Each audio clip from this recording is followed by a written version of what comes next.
کیا ہمارا آئین فریڈم آف ایکسپریشن کی بات نہیں کرتا؟ آپ ان کے تمام ٹویٹس اٹھا کر دیکھ لیں، انہوں نے کہیں پر بھی گالی نہیں دی، کہیں پر بھی کوئی گالی نہیں دی۔ یہ فلک جاوید خان صاحبہ وہ خاتون رہنما ہیں، وہ پوری دنیا میں بسنے والے میرے پاکستانیوں، آپ کیسے ہیں؟ سبھی خیریت سے ہیں نا؟ میری طرف سے آپ سب کو بہت ہی محبتوں بھرا سلام۔ آپ کو بتاتا چلوں کہ نیشنل سائبر کرائم ایجنسی نے صنم جاوید خان کی بہن فلک جاوید خان کو اریسٹ کر لیا ہے، اور اریسٹ کرنے کا مطلب یہ ہے کہ ڈیفینیٹلی صنم جاوید خان اور باقی انفلوئنسرز جو پی ٹی آئی کے رہنما ہیں یا یوٹیوبر ہیں یا جو پبلک ہے جو عمران خان اور ان کے کاز کو سپورٹ کرتے ہیں، انہیں ڈرایا جا سکے۔ اور بتایا یہ جا رہا ہے کہ نیشنل سائبر کرائم ایجنسی نے 2 مقدمات کی بنیاد پر فلک جاوید خان کو اریسٹ کیا ہے۔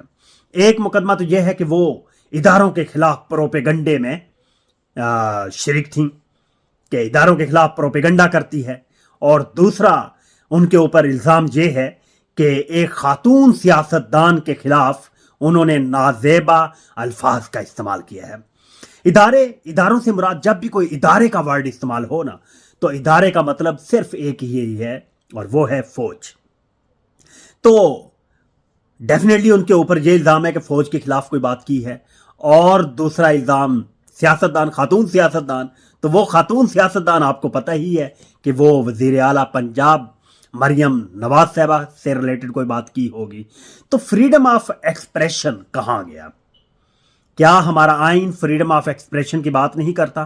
آپ ان کے تمام ٹویٹس اٹھا کر دیکھ لیں، انہوں نے کہیں پر بھی گالی نہیں دی، کہیں پر بھی کوئی گالی نہیں دی۔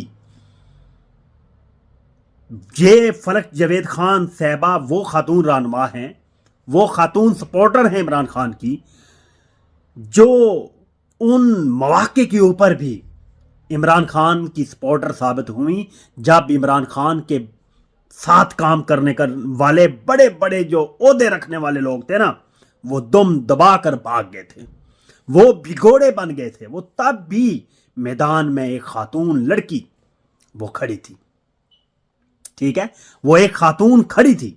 اور نو ڈاؤٹ صنم جاوید خان تو آپ کو پتہ ہے کہ انہوں نے جیلیں کاٹیں، صعوبتیں برداشت کی، شدید گرمی میں پولیس کی وین میں انہیں بٹھا کر وین دھوپ میں کھڑی کر دی جاتی تھی، اور شدید گرمی کے اندر نان اے سی رومز کے اندر انہیں پھینک دیا جاتا تھا، شدید جون جولائی کی گرمیوں میں بھی انہوں نے بہت کچھ فیس کیا، اور اب ان کی بہن کو اریسٹ کر دیا گیا ہے۔ اور میں یہ سمجھتا ہوں کہ پچھلے 2.5-3 سال سے ادارے ان کی تلاش میں تھے، اور اب میرا خیال ہے کہ انہیں اتنی جلدی چھوڑا بھی نہیں جائے گا۔ تو دعا ہے کہ اللہ پاک میرے ملک اور تمام عوام کی حفاظت فرمائے۔ Thank you.